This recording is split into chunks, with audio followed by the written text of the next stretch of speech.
யார் நான் மாதா கிட்ட திருப்பி விட்டணும், யார் அந்தோனியார் கிட்ட நான் திருப்பி விட்டணும், அவங்க எல்லாரும் கொண்டு வரணும் ரட்சிப்புக்கு. அதுதான் என்னுடைய தீர்மானம். இப்போ ஆல்ரெடி 38 மெம்பர்ஸ். ரொம்ப சந்தோஷம். ஆனா அதுக்கான அவசியமே இங்க இல்லையே.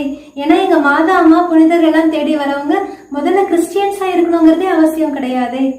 வேளாங்கண்ணியும் சரி, எத்தனையோ எங்க புனிதர்களோட ஷ்ரைன்ஸும் சரி, நாங்க எதுவும் பண்ணாமலே கூட்டம் நிரம்பி வழிஞ்சிட்டு தான் இருக்கு.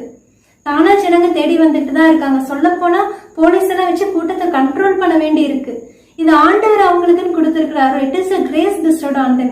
லூக்கா 1:48 மாதா அம்மா சொல்ற மாதிரி, இது முதல் எல்லா தலைமுறையினரும் என்னை பேறு பெற்றவர் என்பர். எங்க மாதா அம்மாவை பத்தி நாங்க எதுவும் யார்கிட்டயும் சொல்ல வேண்டியதில்லை, கேட்க வேண்டியதில்லை. யாருக்கும் நாங்க மைக்கெல்லாம் கொடுத்து பேச சொல்ல வேண்டியதில்லை. தானாவே மாதா அம்மாவுடைய புதுமைகள், அவங்களுடைய பேரு புகழ் எல்லாம் பரவிட்டேதான் இருக்கு.